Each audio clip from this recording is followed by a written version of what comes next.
Hello everybody. Today, thanks for joining me, first of all. And today, rather than just looking at my fingers, we'll do a little kick line. Woo!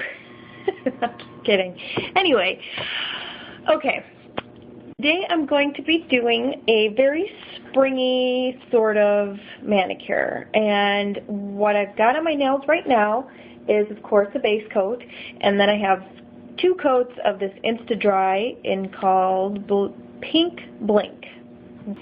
And what I'm going to do is a little bit of pigment today, and I'm going to be using Interference Violet. This is a Pearl X pigment again.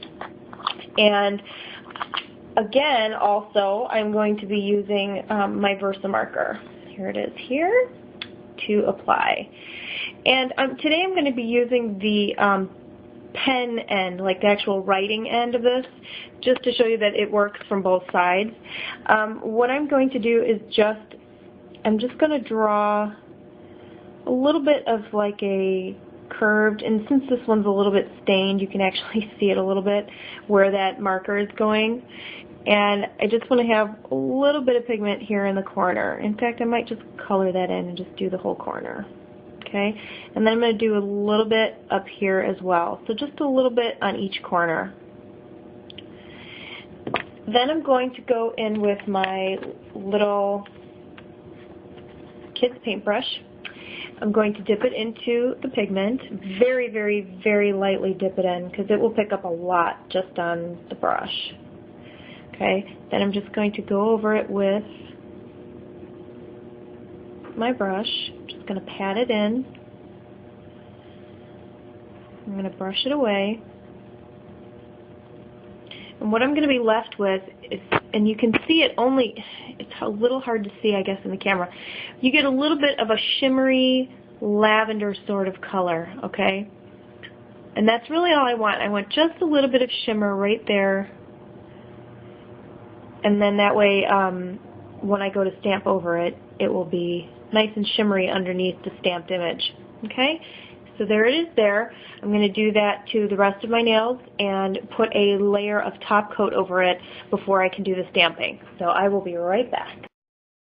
Okay, here it is up close. I do have a layer of top coat over this now, and I just wanted to show you kind of how it shimmers a little bit and how we've got it. It doesn't have to be exact lines or anything like that because we're going to stamp over that. Okay, so what I'm going to use right now is Conad plate number M26. We're going to be using these little outlined flowers right here. Sorry for the flash in the camera there, but you know how that goes.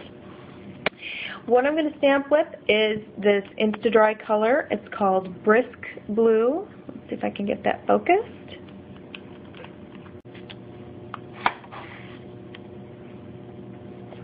I'm going to place these flowers along the corner where I put the pigment. And I want it to kind of go off the edge of my nail so that it doesn't look like it's, just 3 flowers, but that it's almost coming up from the corner. So I'm going to do the same along the top part of the nail.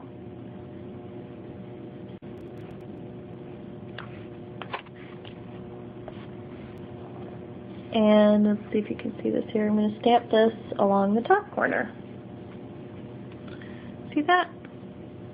And I'm going to clean up around my cuticle using a Q-tip and some nail polish remover.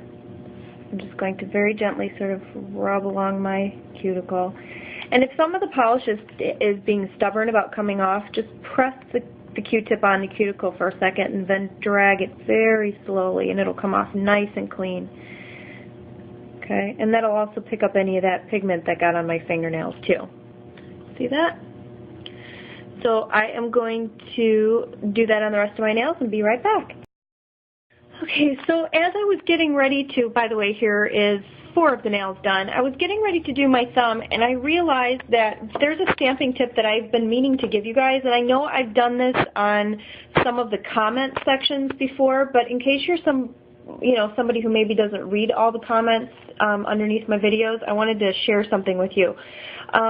If you're new to nail stamping, sometimes there's sort of a learning curve when it comes to using this and getting a good image.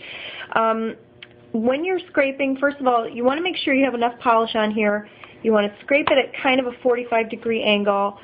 But the main thing is the stamper. When you press it down, you want to press it down hard and fast, straight up and down, okay? Because if you don't, I've heard of people that are kind of pressing and holding it there maybe for a second or two and they're not getting a good image. Or they're trying to maybe roll it like you would roll onto your fingernail and you don't get an image. So what you want to do is always press straight up and down and quickly. I mean, I'm usually lining up first, then I press it down and up, okay?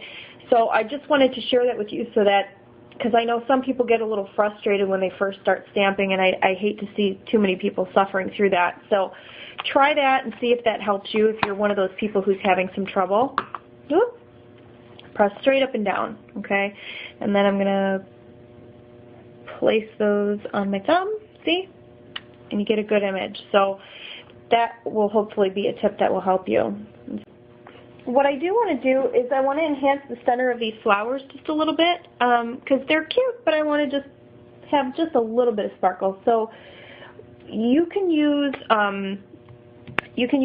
like rhinestones or something like that, or in my case I'm going to use a nail striping polish that's glitter.